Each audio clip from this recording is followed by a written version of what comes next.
The dumpster behind Romano's fine dining reeked of rotting seafood and spoiled wine. Elena Vasquez held her breath as she tossed in another trash bag, her nose wrinkling at the smell that clung to everything in this alley. 3 years working as a kitchen porter, and she still hadn't gotten used to the stench. It was nearly midnight on a Tuesday in Chicago's Gold Coast neighborhood. The restaurant had closed an hour ago, but the cleanup crew always stayed late, scrubbing industrial ovens and mopping floors while the city's wealthy patrons went home to their penthouses and mansions. Elena was reaching for the last trash bag when something caught the streetlight, a glint of metal among the garbage she'd just thrown in. She paused, squinting into the dumpster. Probably just a bottle cap or a piece of aluminum foil. But something made her look closer. There, partially buried under coffee grounds and discarded garnishes, was a ring. Elena glanced around the empty alley before climbing onto the milk crate she used to reach into the dumpster. Her fingers closed around the metal, pulling it free from the garbage. Even covered in espresso grounds and what looked like béarnaise sauce, she could tell it was expensive. She wiped it clean on her apron. Heavy white gold, masculine, with intricate scrollwork engraved around the band. Elena's breath caught when she saw the inscription inside, tilting it toward the streetlight to read the elegant script. Eternamente tua, Vittoria. 419. 2019 inch forever yours. A wedding ring. Elena's heart sank. Someone's marriage had ended up in the trash, literally. She thought about her own failed marriage, how her ex-husband had pawned his ring for drug money before abandoning her and their 6-year-old daughter Lucia. At least he'd gotten something for it. Whoever threw this away had just wanted it gone. The back door of Romano's swung open. Marco, the head chef, stuck his head out. "Elena, you still out here? Go home already. Your daughter's probably waiting up." "Coming." Elena slipped the ring into her jeans pocket and grabbed the last trash bag. She should turn the ring over to Mr. Romano in the morning, let him handle it through official channels. But something stopped her. The next morning, Elena brought Lucia to school and headed to the public library. She had 2 hours before her shift started, enough time to do some research. The inscription was in Italian, which made sense. Romano's was an upscale Italian restaurant that catered to Chicago's elite. The date was recent, only 5 years ago. If you're enjoying this story so far, don't forget to hit the like button and subscribe. Drop a comment telling me where in the world you're watching from. I love hearing from you. Elena searched Vittoria Chicago Italian Wedding 2019 on the library computer. After 20 minutes of scrolling through society pages and wedding announcements, she found it. The photo made her freeze. It was a wedding announcement from the Chicago Tribune Society section. The bride, Vittoria Castellano, was breathtaking in an ivory gown, dark hair swept up, radiant smile. But it was the groom who made Elena's hands go cold. Dominic Castellano. She recognized the name immediately, even though she'd never seen his face before. Everyone in Chicago knew the Castellano family. They owned half the real estate in the Gold Coast, ran import businesses, and according to rumors whispered in the restaurant's kitchen, controlled most of the organized crime on the North Side. The article described it as Chicago's wedding of the decade, a union between two powerful Italian families. Vittoria Moretti marrying Dominic Castellano, cementing an alliance that would reshape the city's power structure. Elena stared at the photo. Dominic Castellano looked every inch the powerful man he was rumored to be, tall, commanding presence, dark eyes that seemed to look right through the camera. This was not someone whose wedding ring ended up in a restaurant dumpster by accident. She should throw it back in the trash. Forget she ever found it.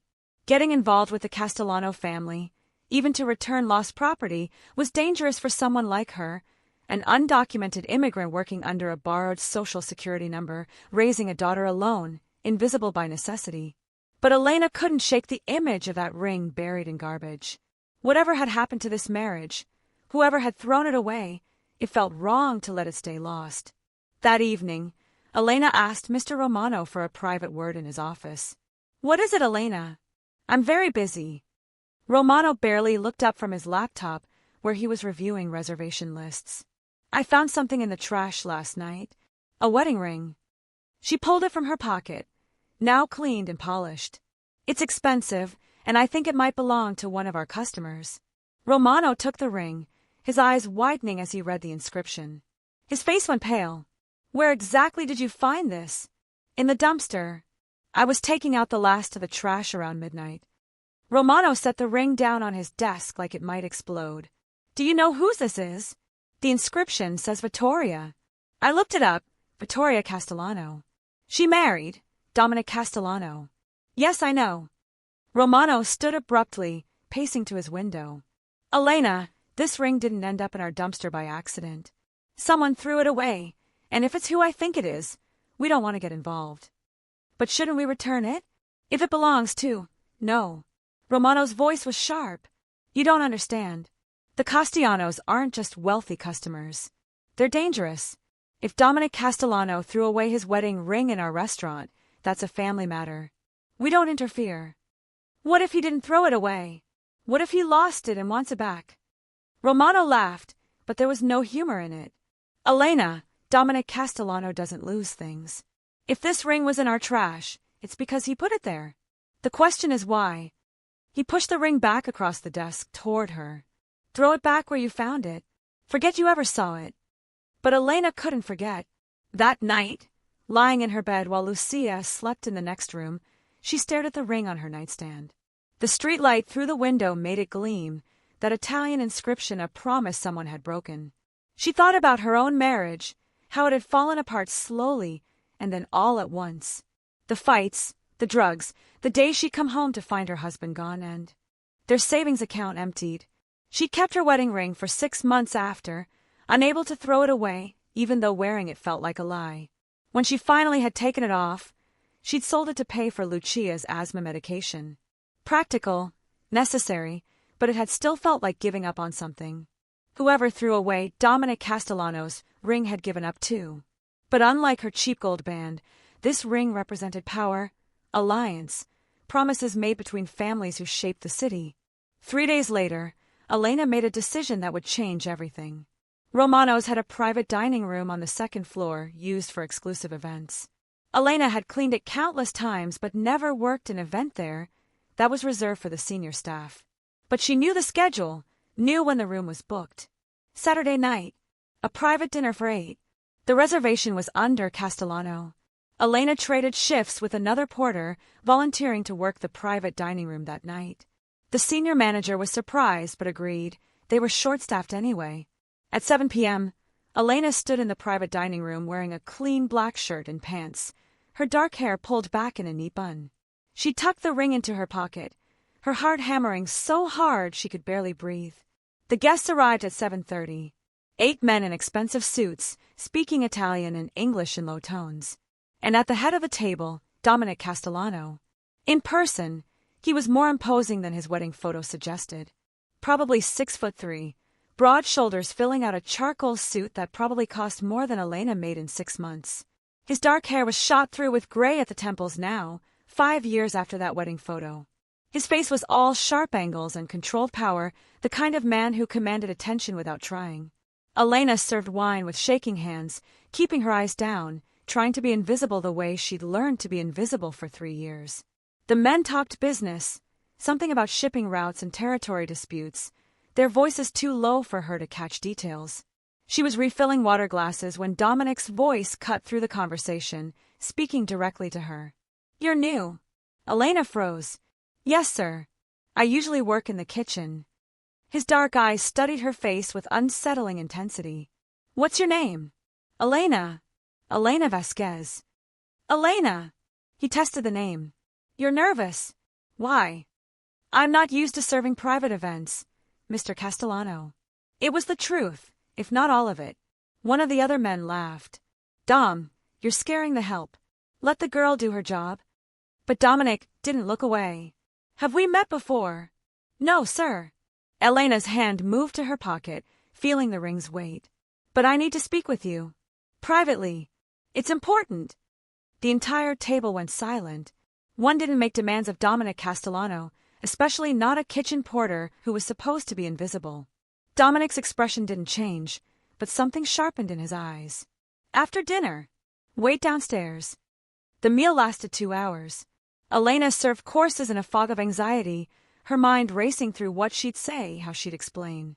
By the time the guests, finished their espresso and grappa. She was trembling. Finally, the men filed out, all except Dominic. He remained seated at the head of the table, a glass of dark liquor in his hand, watching Elena as she began clearing plates. "Close the door," he said quietly. Elena closed the door to the private dining room. They were alone. "You said you needed to speak with me." Dominic's voice was calm, but Elena could feel the danger underneath it. "You have 60 seconds before I decide you wasted my time. Start talking." Elena pulled the ring from her pocket and set it on the table in front of him. For 3 full seconds, Dominic Castellano went absolutely still. Then his hand shot out, grabbing her wrist with enough force to make her gasp. "Where did you get this?" His voice was deadly quiet. "The dumpster. Behind the restaurant. 4 days ago. I found it in the trash and you stole it." His grip tightened. "From where?" "My car. My home." "Did someone send you?" "No. I found it, I swear. It was in the garbage with the restaurant trash. I thought you might want it back." Dominic stood abruptly, still holding her wrist. He was so close Elena could smell his cologne, expensive and cedar-scented. His eyes bore into hers with an intensity that made her want to run. "You found my wedding ring in a dumpster and decided to return it?" His tone made it clear he didn't believe her. "Who put you up to this?" "The Morettis. The Russians. Tell me who you work for." "Nobody. I'm just a porter. I clean dishes. I found the ring and I thought." "You thought nothing." Dominic released her wrist but moved to block the door. "Nobody returns something like this out of kindness. What do you want? Money? A favor? Information?" "I don't want anything." Elena's fear was giving way to frustration. "I found your wedding ring in the trash, and I thought you might regret throwing it away. That's all." "How do you know I threw it away?" "Because Mr. Romano told me you don't lose things. So if it was in the trash, you put it there." Something flickered across Dominic's face, surprise maybe, or reassessment. He picked up the ring from the table, turning it over in his fingers. "Vittoria," he said softly, reading the inscription. "My wife. She's been dead for 2 years. Car accident on Lakeshore Drive." He looked up at Elena. "I threw this ring away 3 months ago because I was tired of looking at it. Tired of remembering. And you brought it back." "I'm sorry. I didn't know. Sorry." Dominic laughed, but there was no warmth in it. "You don't understand what you've done, do you?" Before Elena could respond, he pulled out his phone and made a call. "Marco, I need a full background check on someone. Name is Elena Vasquez, works at Romano's. I want everything. Where she lives, family, finances, legal status, any debts, any connections. 30 minutes. He ended the call and pocketed the phone. Elena's blood ran cold. "What are you doing?" "Finding out who you really are and who sent you." "Nobody sent me. I'm just trying to return something I found." "Then you have nothing to worry about." Dominic gestured to a chair. "Sit down. We wait. I need to get home. My daughter. Your daughter will be fine for 30 more minutes." Elena sat, trapped. She watched Dominic pace the room, the ring still in his hand. Every few moments he'd glance at it, something painful crossing his face before the controlled mask returned. 25 minutes later, his phone rang. "Talk to me." Dominic listened, his eyes on Elena the entire time. "Nothing. You're sure?" "Yes, I understand. Thank you." He ended the call and studied her with new intensity. Elena Vasquez, 32 years old. Daughter named Lucia, age 6. Living in a studio apartment in Little Village. Working under a borrowed social security number because you overstayed a tourist visa from Mexico. 3 years at Romano's, clean employment record, no criminal history, no connections to any families or organizations. He moved closer. "You're exactly what you appear to be. Nobody." The word stung, but Elena lifted her chin.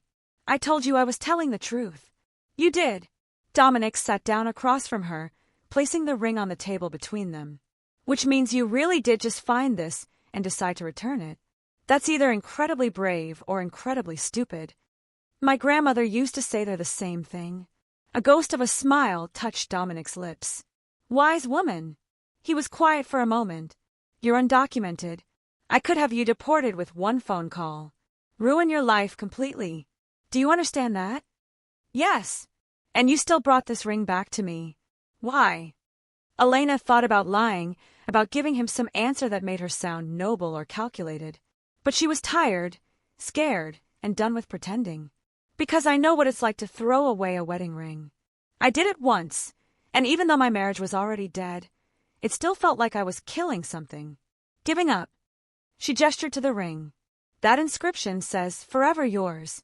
I thought maybe you'd thrown it away in a moment of pain, but that you might want it back someday. That's all. Dominic stared at her like she was a puzzle he couldn't solve. Then he did something that stunned Elena completely. He stood, walked around the table, and pulled out an envelope from his jacket pocket.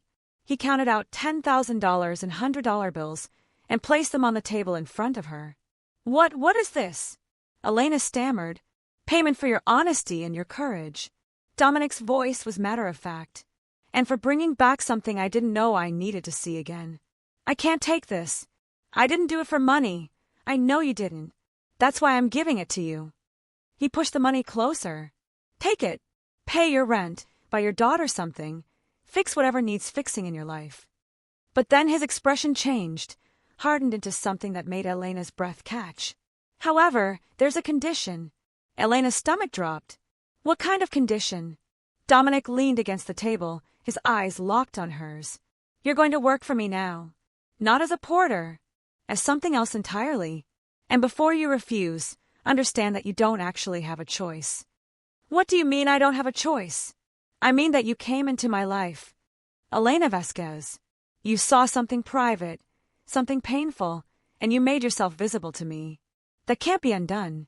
His voice was gentle but absolutely final. You're under my protection now, whether you want it or not. And in exchange, you're going to help me with something. Help you with what? Dominic picked up his wedding ring, slipping it back onto his finger for the first time in 3 months. The sight of it seemed to cause him physical pain, but he didn't take it off. My wife's death wasn't an accident. It was murder made to look like an accident. And I've spent 2 years trying to prove it. He looked at Elena with an intensity that made her shiver. You're going to help me find out who killed her. And then, you're going to help me destroy them. Elena could only stare at him, her mind unable to process what she was hearing. Why me? I'm nobody. I don't know anything about your world. Exactly. Dominic's smile was cold. Nobody suspects nobody. And the person who killed my wife is someone close to me. Someone I trust. Someone who knows how I think. He picked up the envelope of cash. Take this. Go home. Tomorrow, someone will come to your apartment with new papers, real papers, legal documentation for you and your daughter. You'll have a new job with a salary that will let you move out of that studio. Your daughter will go to a good school. You'll be safe. And if I refuse, you won't. It wasn't a threat, just a statement of fact. Because you're smart enough to understand that the moment you brought this ring to me, you became part of my world. And in my world, there are only 2 positions, under my protection or at my mercy. I'm offering you the first. Don't make me give you the second. Elena's hands shook as she took the envelope. $10,000. More money than she'd held in her entire life. What do I have to do? Tomorrow. We'll discuss everything tomorrow. Dominic moved to the door, opening it. Go home to your daughter. Spend the day with her. Because starting Monday, your life changes completely. Elena walked to the door on numb legs. As she passed him, Dominic spoke again, his voice softer. Thank you for bringing this back. He touched the ring on his finger. I'd forgotten what it felt like to remember her without only feeling pain. You gave me that, even if just for a moment. Then his expression hardened again. But don't mistake gratitude for weakness. I own you now, Elena. Your life, your daughter's future, your safety, it all belongs to me. Remember that. Elena left Romano's in a daze, the envelope of cash burning in her purse. She thought she was doing a simple kindness, returning lost property. Instead, she'd walked straight into the center of a powerful man's vendetta. What he did when she returned the ring had stunned her, all right. He bought her life and drafted her into a war she didn't understand. And Elena had no idea if she'd just been saved or damned. Elena didn't sleep that night. She sat at her tiny kitchen table in the studio apartment, the envelope of cash in front of her, listening to Lucia's soft breathing from the pull-out couch they shared. $10,000. She counted it 3 times, her hand shaking each time. This was real. This had actually happened. At 6 in the morning, Elena finally gave up on sleep. She made coffee with the last of the grounds and watched the sunrise through the cracked window overlooking the alley. In a few hours, Lucia would wake up for Sunday morning cartoons, completely unaware that her mother had just made a deal with the devil. Except Dominic Castellano hadn't felt like the devil last night. Dangerous, yes. Terrifying, absolutely. But when he talked about his wife, when he'd slipped that ring back onto his finger despite the obvious pain it caused, Elena had seen something human beneath the power and control. She thought about his words. My wife's death wasn't an accident. It was murder made to look like an accident. 2 years of grief. 2 years of searching for proof. 2 years of wearing the face of a man in control while rage and loss consumed him from the inside. Elena understood that kind of pain more than she wanted to admit. Mama! Lucia appeared in her pajamas, rubbing her eyes. Why are you up so early? Elena quickly slid the envelope into a kitchen drawer. Couldn't sleep, Mija. Want some cereal? They spent Sunday together at the park, Lucia chasing pigeons while Elena sat on a bench trying not to think about tomorrow. But her mind kept returning to Dominic's final words. I own you now. She should run, pack what little they had and disappear. Chicago was big, and Elena had spent 3 years learning how to be invisible. But even as the thought formed, she knew it was pointless. Men like Dominic Castellano didn't make threats they couldn't follow through on. If she ran, he'd find her, and then she wouldn't be under his protection anymore. At 4 p.m., there was a knock on her door. Elena's heart stopped. Through the peephole, she saw a woman in her 50s, professionally dressed, carrying a leather briefcase. Not what she'd expected. Who is it? Elena called through the door. My name is Angela Ricci. Mr. Castellano sent me. May I come in? Elena opened the door slowly, keeping herself between the woman and Lucia, who was coloring at the table.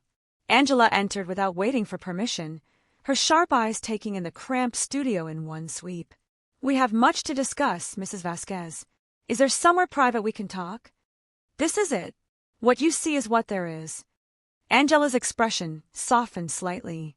I understand. Perhaps your daughter could watch television while we speak. Elena set Lucia up with cartoons on the small TV, volume low, then joined Angela at the kitchen table.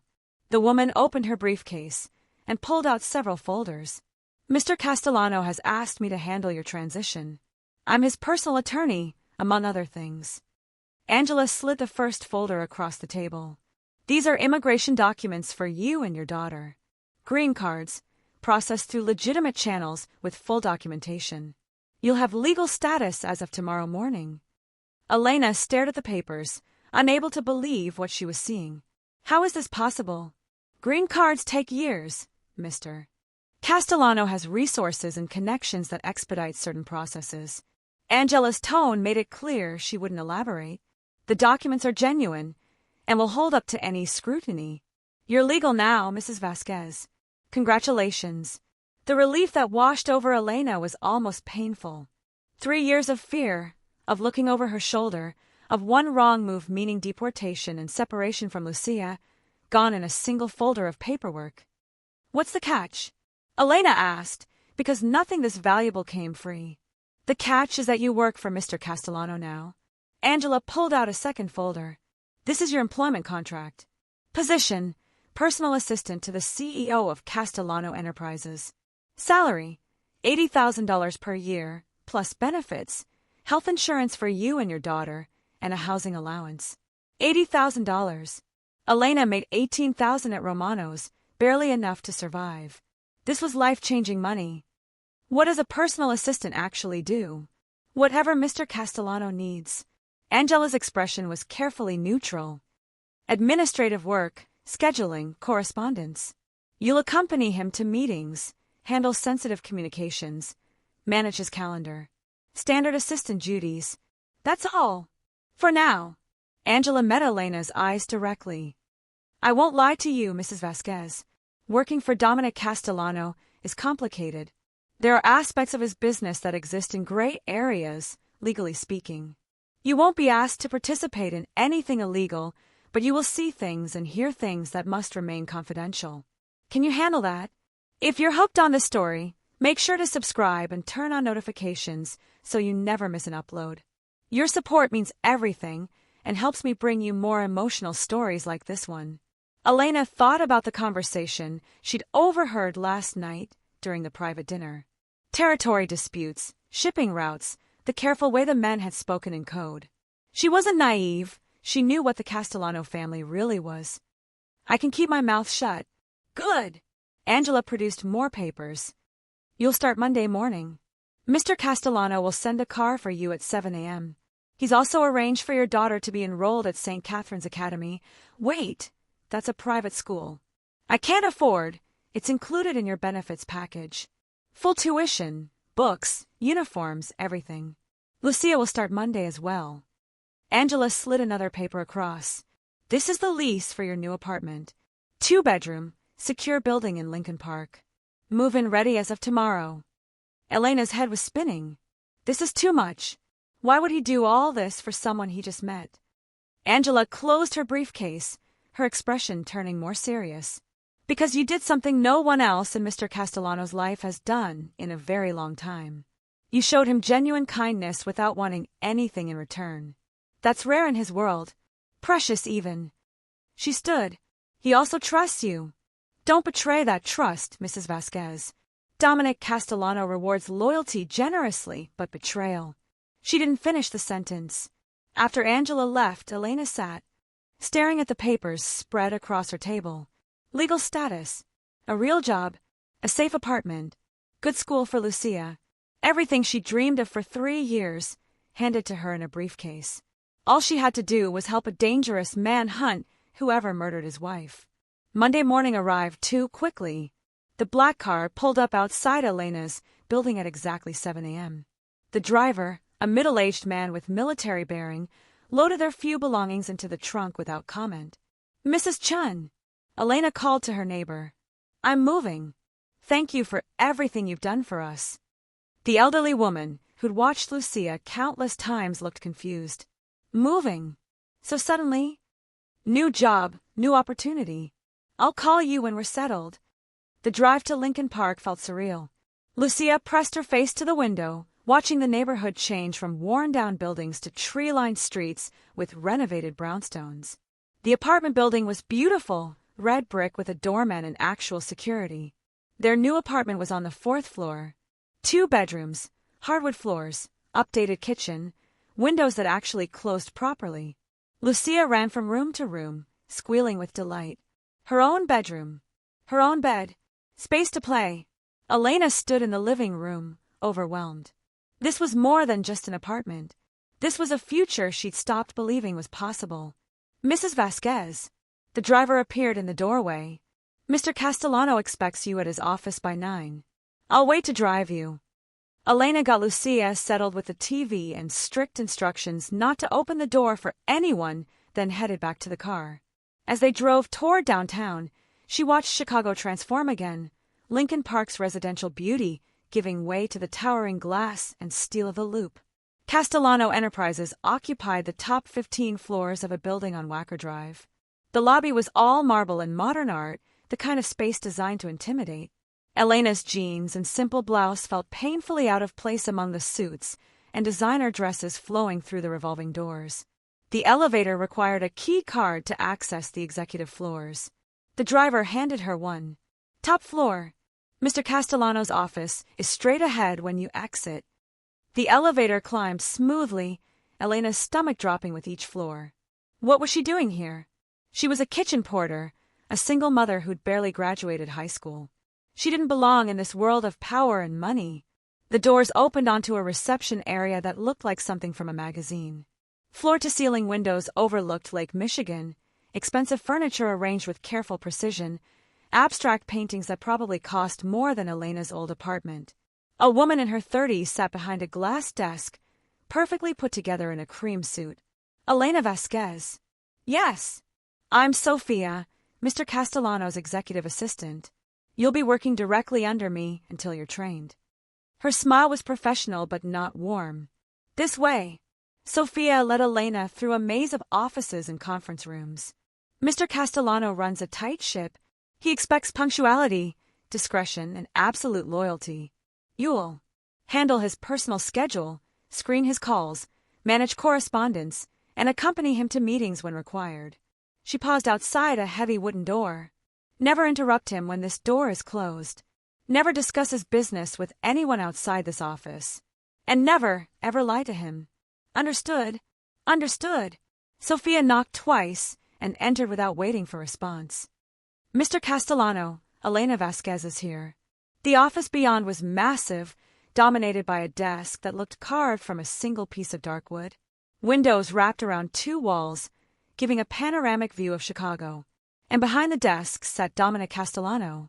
In the restaurant's dim lighting, he'd been imposing. Here, in the morning sun streaming through those windows, he was almost overwhelming.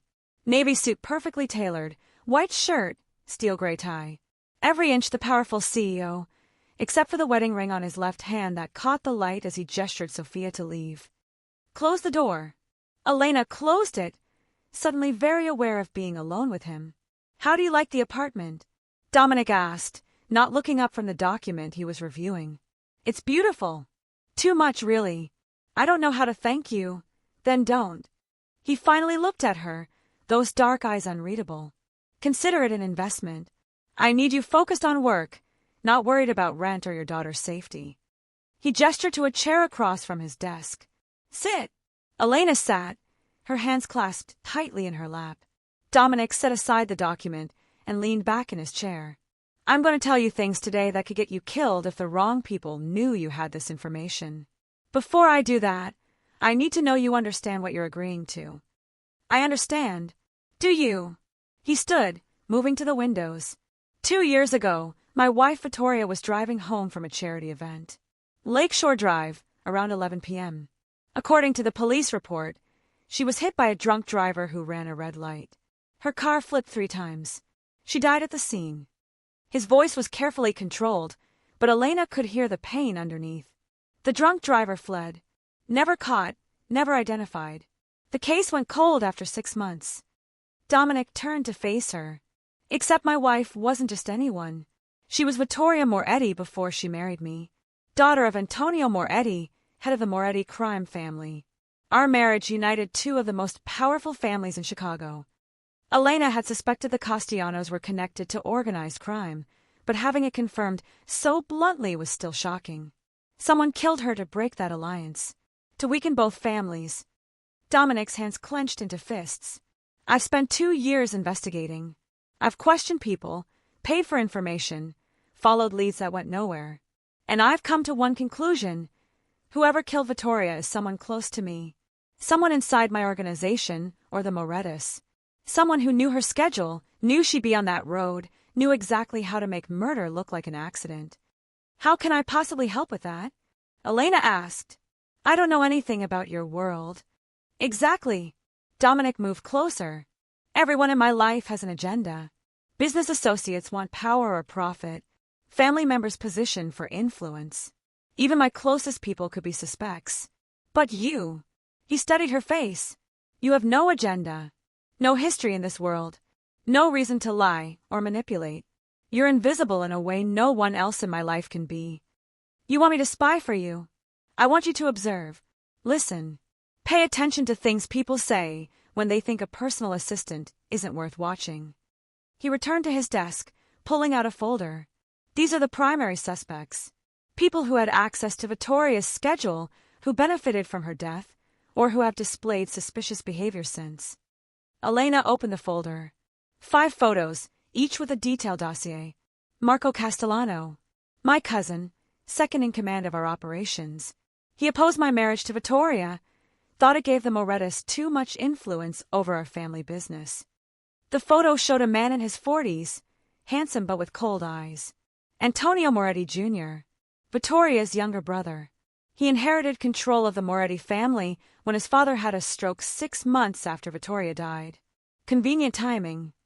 Sophia Ricci, my executive assistant, who you just met. She was in love with me before I married Vittoria. Never quite got over it. Elena's stomach turned. The woman who'd just shown her around had a motive for murder? Vincent Caruso, head of our security operations. He was driving Vittoria's usual route that night, but called in sick at the last minute. She drove herself instead. And finally, Detective James Morrison, Chicago PD, on my payroll for the last decade. He was the lead investigator on Vittoria's case. Closed it unusually fast, maybe too fast. Elena looked up from the files. You suspect a police detective? I suspect everyone. Dominic's expression was hard. Any one of these people could have orchestrated her death. Or it could be someone else entirely, someone I haven't identified yet. That's where you come in. What exactly do you want me to do? For now, be my assistant. Learn the business, meet these people, observe how they interact with me and each other. Eventually, I'll need you to get closer to certain suspects.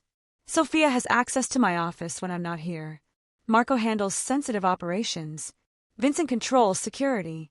Morrison has police resources. You want me to befriend them? I want you to become someone they trust. Someone they talk to freely because you seem harmless. Dominic's eyes bored into hers. Can you do that? Elena thought about Lucia, about the apartment they just moved into, about the legal status that meant she could finally stop hiding. She thought about the $80,000 salary and the future it represented. But more than that, she thought about the pain in Dominic's voice when he talked about his wife. The way he'd slipped that wedding ring back on despite the grief it caused. She understood loving someone that deeply, understood the need for answers when they were taken away. I can do it. Good. Dominic pulled out another document. This is a non-disclosure agreement. Everything you see or hear in this office, everyone you meet, every conversation you overhear, it stays confidential. Violation results in immediate termination and legal action. He slid it across the desk with a pen. Sign it. Elena read through the document, quickly. It was ironclad, binding her to complete secrecy about anything related to Castellano Enterprises or Dominic's personal life. Breaking it could result in lawsuits, criminal charges, or worse, though that last part was implied rather than written. She signed. One more thing. Dominic opened a drawer and pulled out a phone. Your new work phone. It's encrypted, secure. My number is programmed in. You call me for anything, anytime. Questions about work, problems with the apartment, concerns about your daughter's safety. Anything. Elena took the phone, surprised by the weight of it. The people in this building, most of them work for legitimate businesses under the Castellano umbrella. They know nothing about the other side of what we do. You'll interact with them normally, but the 5 people in those files, he tapped the folder. With them, you're always working, always listening, always reporting back to me. Clear. Clear. Sophia will train you this week. By next Monday, you'll be handling my schedule independently. Dominic checked his watch. I have a meeting in 10 minutes. Sophia will show you to your office. Elena stood, gathering the folder and phone. As she reached the door, Dominic's voice stopped her. Elena! She turned. I meant what I said Saturday night. You're under my protection now. That means if anyone threatens you or your daughter, you tell me immediately. Anyone, including the people in that folder. His expression was deadly serious. I protect what's mine. Remember that. The possessive way he said mine should have frightened Elena. Instead, it made her feel something she hadn't felt in years, safe. Her office turned out to be a small room adjacent to Dominic's, connected by a door that remained open during business hours. It had a desk, computer, file cabinets, and a window overlooking the city. Modest compared to the executive offices, but a palace compared to the restaurant's kitchen. Sophia spent the morning showing Elena the computer systems, filing protocols, and scheduling software. She was professional and thorough, but Elena couldn't stop thinking about what Dominic had said. This woman had been in love with him. Still was, maybe. Did she resent Elena's sudden appearance? You'll accompany Mr. Castellano to certain meetings, Sophia was saying. Take notes, handle follow-up tasks, ensure everything runs smoothly. He prefers his personal assistant to be present for negotiations. It keeps people slightly off balance, never quite sure how much you know or what your role really is. How long have you worked for him? Elena asked carefully. 8 years. Since before he married Vittoria. Something flickered in Sophia's eyes. I run the day-to-day operations of this office. You'll handle his personal schedule and private meetings. We stay in our lanes, and everything functions properly. Understood? The warning was subtle but clear. Don't overstep. Understood. At noon, Dominic's door opened. Elena, we have lunch with Antonio Moretti in 30 minutes. You're coming. Elena's heart jumped. Antonio Moretti, Vittoria's brother, one of the primary suspects. She grabbed a notepad and followed Dominic to the elevator. In the confined space, she was acutely aware of his presence. He was tall enough that she had to look up to meet his eyes, broad-shouldered enough to make the elevator feel smaller. Antonio doesn't know about you yet, Dominic said as they descended. As far as he's concerned, you're just my new assistant. Nothing more. What should I be listening for? Anything about Vittoria. How he talks about her, whether he avoids the subject or brings her up.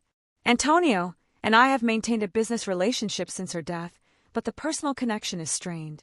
The families aren't as unified as they were when she was alive. The restaurant was in the Gold Coast, not far from Romano's.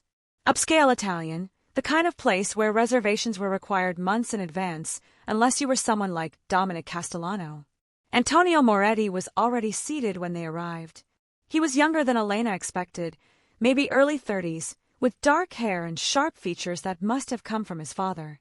He wore an expensive suit and a smile that didn't reach his eyes. Dominic. Antonio stood to shake hands. You didn't mention bringing company. This is Elena Vasquez, my new personal assistant. Elena Antonio Moretti. Elena shook his hand, noting the calculating way he assessed her. Pleasure to meet you, Mr. Moretti. Please call me Antonio. He gestured for them to sit. I hope Dominic isn't working you too hard already. I'm still learning the ropes. Over lunch, the men discussed business, legitimate business, as far as Elena could tell. Real estate developments, restaurant investments, import-export opportunities. Antonio was charming and articulate, making jokes that had even Dominic's controlled expression softening slightly. But Elena noticed the moments when the conversation would drift toward family topics, and Antonio would subtly redirect.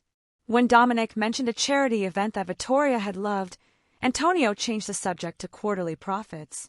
When the waiter brought tiramisu, Vittoria's favorite, Dominic said quietly, Antonio pushed his dessert away and asked about a completely unrelated business matter. He didn't want to talk about his sister. The question was why. After lunch, back in the car, Dominic turned to Elena. What did you notice? He avoided every mention of Vittoria. Deliberately changed the subject each time you brought her up. Good. What else? He's comfortable with you, but not warm. There's distance there that feels intentional. And when you mentioned the charity event, his expression changed for just a second. Something like guilt, maybe? It was gone too fast to be sure. Dominic nodded slowly. You have good instincts. Antonio has been pulling away from our joint operations for the past year. Nothing dramatic, just slow divestment. His father, Vittoria's father, used to keep the Moretti family closely aligned with ours. But Antonio has different priorities. Do you think he killed her? I don't know. Dominic's jaw tightened. He's my brother-in-law. We were friends once, before Vittoria died. But he's also ambitious, and he inherited control of the Moretti operations after his father's stroke. Vittoria's death destabilized the alliance between our families, which gave him room to consolidate power on his side. That seems like a weak motive for murdering his own sister. You'd be surprised what people kill for in my world. Dominic looked out the window at the passing city. Power, money, territory, pride. Sometimes just the opportunity to reshape the board in their favor. They spent the rest of the afternoon back at the office. Elena learned the filing system, memorized names of key business associates, and started to understand the scope of Castellano Enterprises. Import-export businesses, commercial real estate, restaurants, construction companies, all legitimate on the surface, all potentially serving dual purposes for the family's less legal operations. At 5 p.m., Dominic appeared in her office doorway. Go home. Your daughter needs dinner and you need rest. Tomorrow we start early. Elena gathered her things, still getting used to having an office to leave, a professional job to clock out of. As she headed for the elevator, Sophia called out from her desk. Elena! A word? Elena approached cautiously. Sophia's expression was carefully neutral, but something sharp lived in her eyes. You did well today. Dominic doesn't bring new assistants to meetings with family members unless he trusts them. That's unusual. Sophia smiled, but it didn't reach her eyes. He must see something special in you. The implied question hung in the air. What exactly is your relationship with our boss? He's giving me an opportunity, Elena said carefully. I'm just trying not to mess it up. Of course. Sophia returned to her computer. Just remember, Dominic is brilliant, powerful, and dangerous. People who get too close to him often end up hurt, one way or another. His late wife being the most obvious example. The warning was barely veiled. Elena nodded and headed for the elevator, her mind churning. Sophia was definitely on the suspect list for good reason. The question was whether her jealousy had led to murder. The driver took Elena back to Lincoln Park. The apartment still felt surreal. Too nice, too spacious, too much like a life that belonged to someone else. But Lucia was thrilled, showing Elena the drawings she'd made in her new bedroom, talking excitedly about starting her new school tomorrow. Mama, is this real? Lucia asked at bedtime. We get to stay here. I get to have my own room. It's real, Mija. Elena tucked the blanket around her daughter. We have a chance for a better life now. We just have to work hard and be smart. After Lucia fell asleep, Elena sat on the couch reviewing the suspect files Dominic had given her. 5 people, any one of whom could be a murderer. And she was supposed to get close to them, earn their trust, find evidence that Dominic had been searching for 2 years. She thought about the wedding ring, about the chain of events that had led from a dumpster behind Romano's to this apartment, this job, this dangerous new life. What had she gotten herself into? Her work phone buzzed. A text from Dominic. You did well today. Get some rest. Tomorrow will be harder. Elena stared at the message, then typed back. Thank you for everything. I won't let you down. His response came immediately. I know you won't. I'm a good judge of character. Sleep well, Elena. She set the phone down, her heart beating faster than the simple text warranted. There was something about Dominic Castellano that pulled at her, not just his power or the opportunities he'd given her, but the glimpses she'd seen of the man beneath the control. The grief he carried, the determination to find justice for his wife, the unexpected gentleness when he'd asked about Lucia. This was more than just a job, more than just survival. She was being drawn into Dominic's world, into his mission, and the further in she went, the harder it would be to find her way back out. If she even wanted to. 3 weeks into her new life, Elena had learned to navigate 2 worlds simultaneously. By day, she was the efficient personal assistant, scheduling meetings, managing correspondence, accompanying Dominic to business lunches where legitimate deals were made over expensive wine. By night, she reviewed her observations in the suspect files, noting every strange comment, every suspicious interaction, every piece of the puzzle that might lead to Vittoria's killer. The work was exhausting but intoxicating. For the first time in her life, Elena felt like she mattered. Like her intelligence and instincts were valued for something beyond her ability to scrub pots or carry plates. Lucia thrived at St. Catherine's Academy. She came home each day bursting with stories about new friends, art projects, a teacher who said she was gifted at math. The transformation in her daughter made every risk worthwhile. But the investigation was going nowhere. Marco Castellano, Dominic's cousin, was charming and efficient but kept his distance from Elena. She'd observed him in meetings, watched how he interacted with Dominic, respectful but not warm, professional but never personal. If he harbored resentment about Vittoria's marriage or ambitions to take over the family business, he hid it perfectly. Vincent Caruso, the security chief, was even more closed off. A former Marine with the demeanor of someone trained to reveal nothing, he answered Elena's questions with minimum words and maximum efficiency. She'd learned nothing useful about his suspicious absence the night Vittoria died. Detective Morrison had visited the office once, ostensibly about a business matter. Elena had watched him carefully. A man in his 50s, worn down by years on the Chicago PD, accepting coffee and cash from Dominic with practiced ease. When she tried to engage him in conversation, he looked through her like she was furniture, which left Sophia and Antonio as the most promising leads. Sophia had warmed to Elena slightly over the past weeks, occasionally inviting her to lunch or sharing office gossip.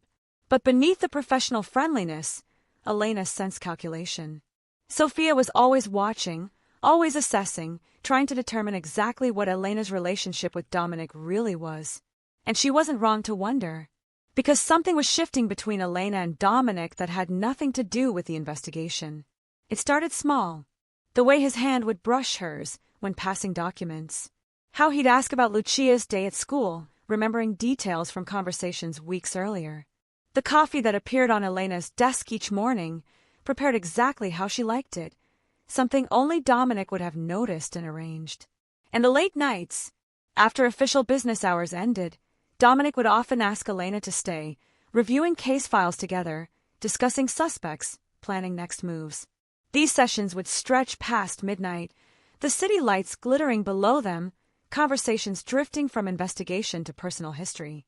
Elena learned that Dominic had met Vittoria at a charity gala, that their marriage had been arranged by their families but had grown into genuine love, that she'd been funny and fierce, refusing to be just an ornament in his world, insisting on running her own charity foundation despite the danger.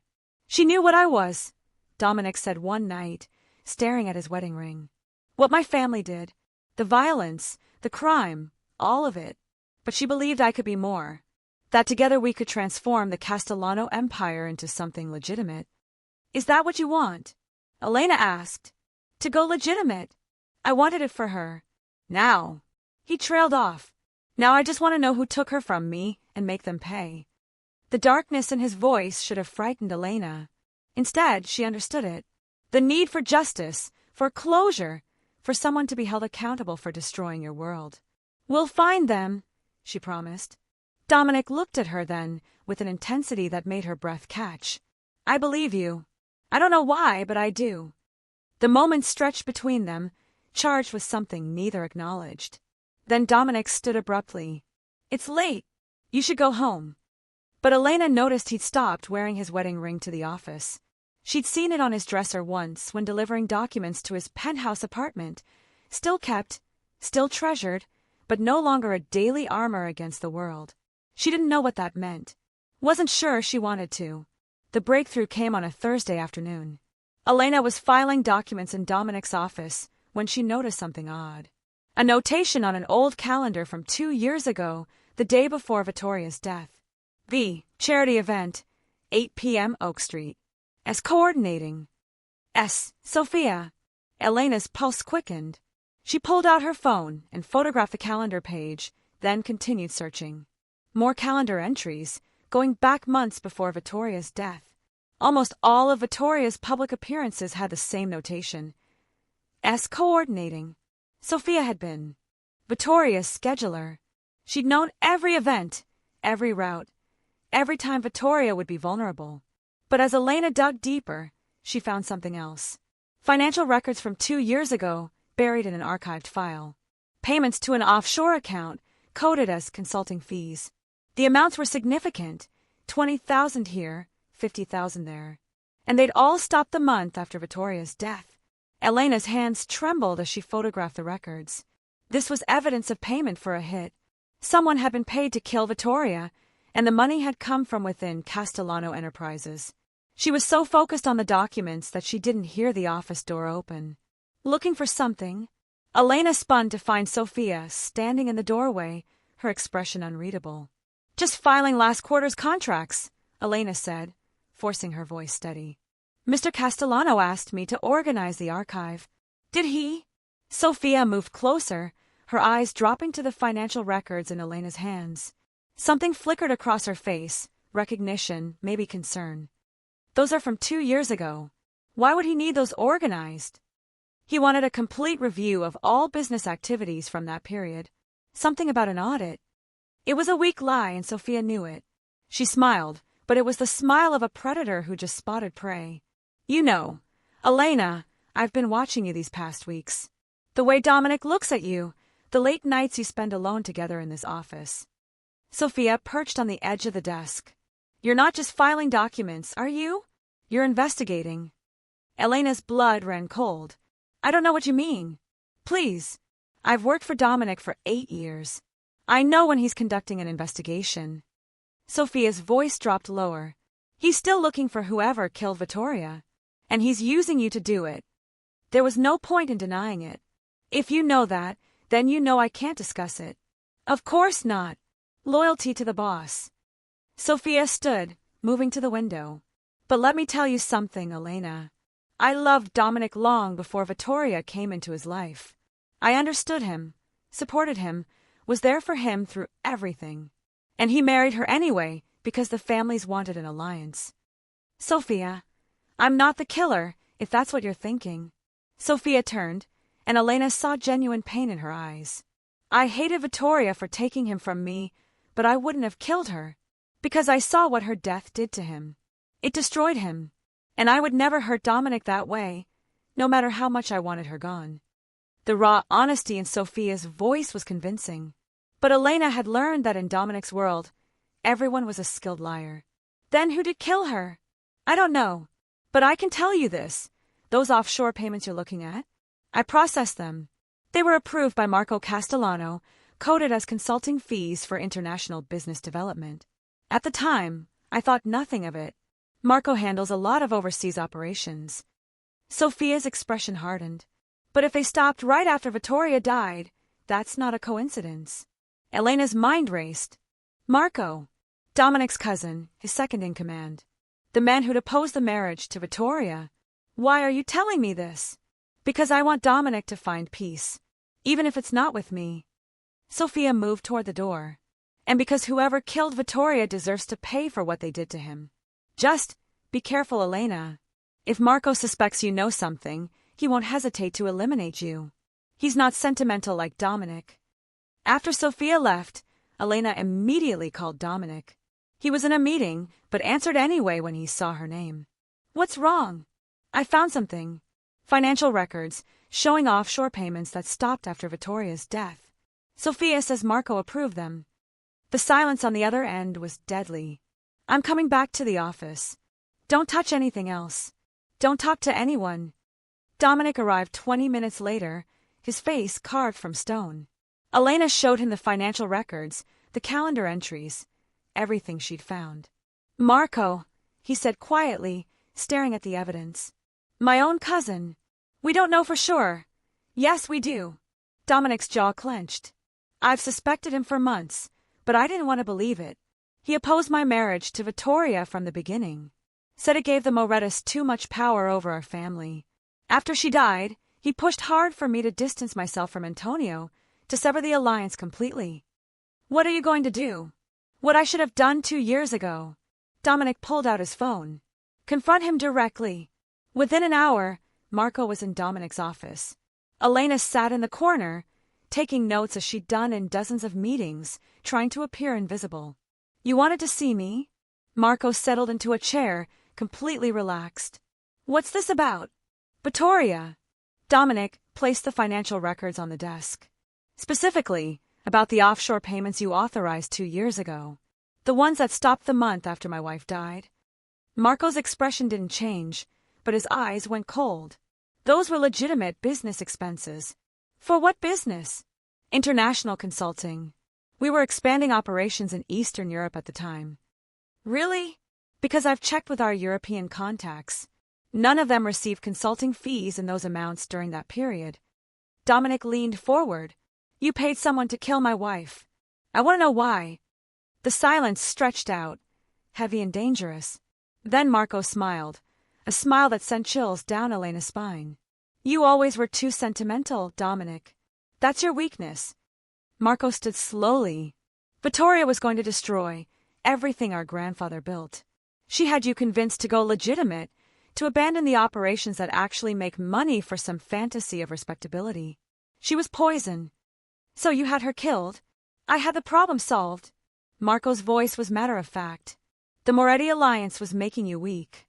After she died, I thought you'd refocus on business, on power, on what actually matters. Instead, you've spent 2 years wallowing in grief like some lovesick fool. Dominic stood, his hands braced on the desk.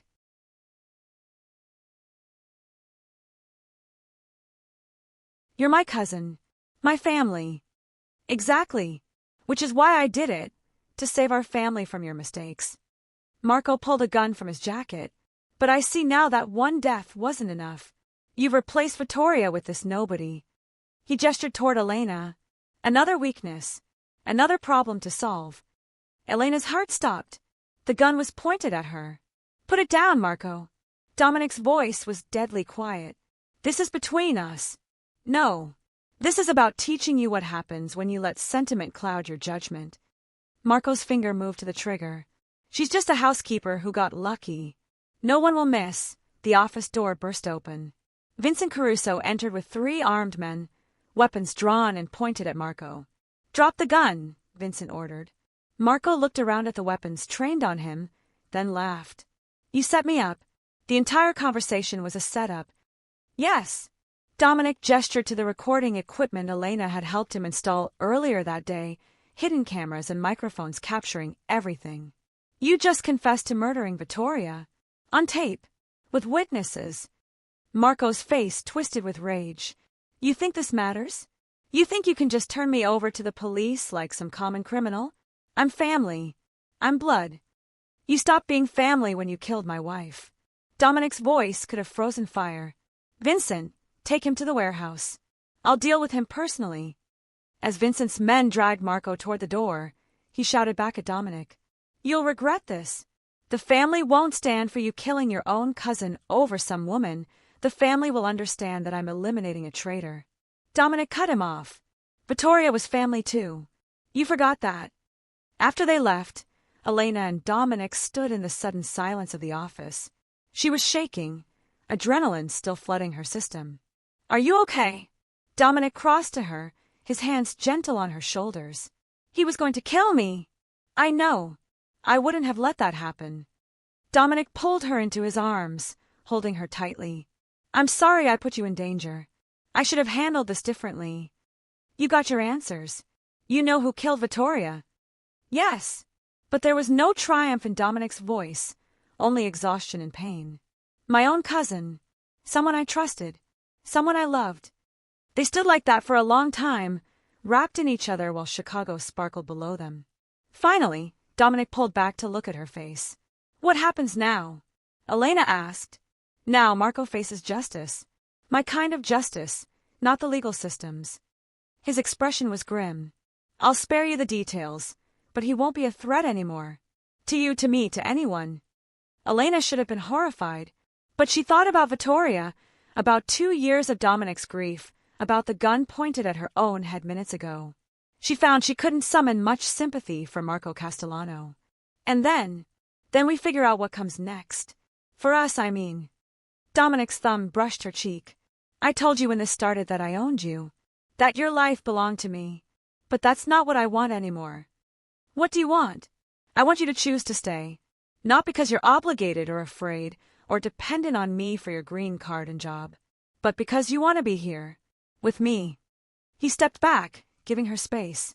I'm in love with you, Elena. I fought it for weeks, told myself it was too soon, too complicated, too dangerous. But I can't pretend anymore. You brought me back to life when I was ready to spend the rest of my days as a ghost. Elena's heart hammered against her ribs. She thought about the woman she'd been 3 weeks ago, invisible, struggling, surviving but not living. She thought about Lucia's smile when she came home from her new school. She thought about the feeling of maturing, of being valued for her intelligence and courage. And she thought about Dominic, the way he looked at her like she was precious, the way he trusted her with his darkest mission, the way he protected her even as she put herself in danger. I'm in love with you too, she said quietly. I know it's fast. I know it's complicated. I know all the reasons it shouldn't work. But I've spent my whole life being careful and safe and invisible. I'm tired of being invisible. Dominic pulled her close again, kissing her with an intensity that stole her breath. When they broke apart, both of them were smiling despite everything. So what happens now? Elena asked again. Now you go home to Lucia. Tomorrow you take the day off. The next day, you come back to work, if you want to keep the job. But not as my assistant. Dominic's expression was serious.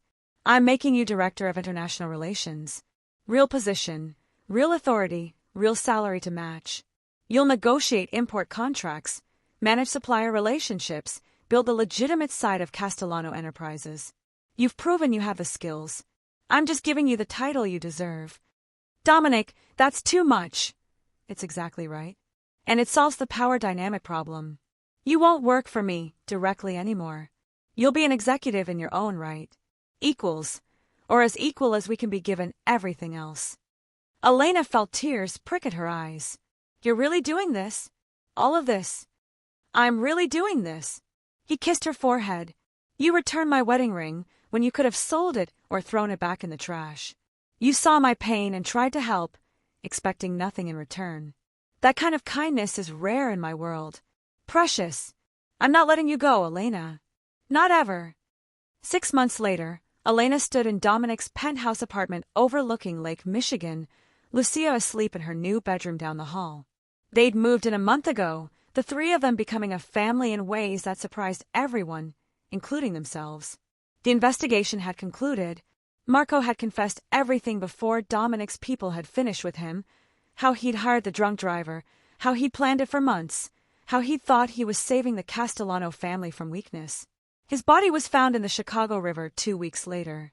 The official report called it a mob hit, which wasn't entirely wrong. Antonio Moretti had been devastated to learn his sister's death had been orchestrated by someone inside the Castellano family. But instead of starting a war, he'd worked with Dominic to strengthen the alliance Vittoria had wanted. Her death had meaning now. Purpose. Justice. Sophia had left Castellano Enterprises, finally accepting that Dominic would never love her the way she wanted. She'd started her own consulting firm and, last Elena heard, was dating a nice accountant from Wisconsin. The distance seemed to be healing her. Vincent remained head of security, more protective than ever after failing to prevent the threat from Marco. Detective Morrison had been quietly retired from the force after Dominic stopped paying him. No need for a corrupt cop when you were trying to go legitimate. And Dominic was going legitimate. Slowly, carefully, but genuinely. He'd started selling off the criminal operations, investing in legal businesses, using his power and connections to build something Vittoria would have been proud of. It would take years to complete the transformation, but he was committed. Elena's new job was challenging and rewarding in equal measure. She traveled to Italy twice a month, negotiating with vineyard owners and olive oil producers, building relationships that brought genuine profit to Castellano Enterprises. She'd earned the respect of people who'd initially dismissed her as Dominic's pretty assistant.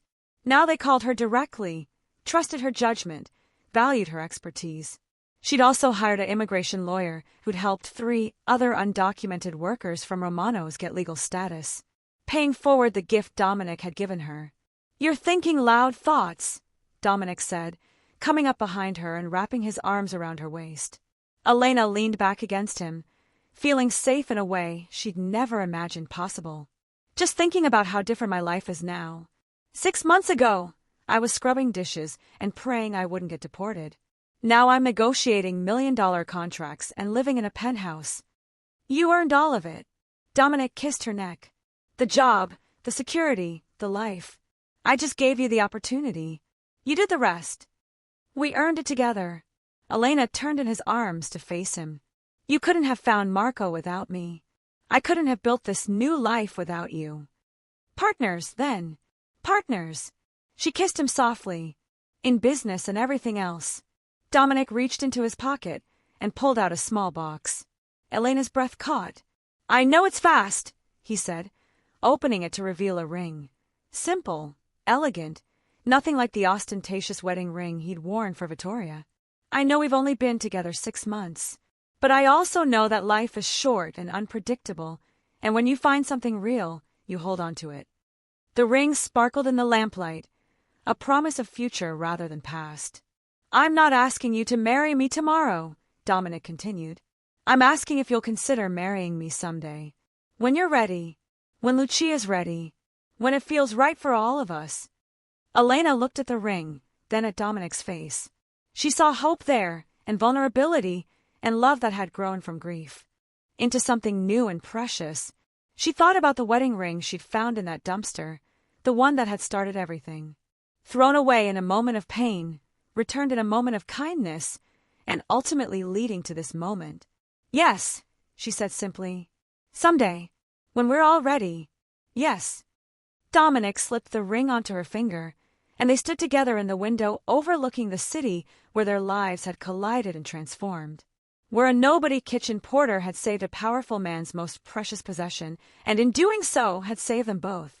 Outside, Chicago glittered with possibility. Inside, a family was being built from courage and kindness, and the understanding that sometimes the most valuable things are the ones we almost throw away. Elena looked at the ring on her finger, then at Dominic, then down the hall where Lucia slept peacefully in a home that was finally, truly theirs. She found a wedding ring in the trash and returned it, expecting nothing. She'd gotten everything. Thank you so much for watching until the end. If you love this story, check out the other videos on your screen now. I think you'll really enjoy them. And don't forget to subscribe if you haven't already. See you in the next story.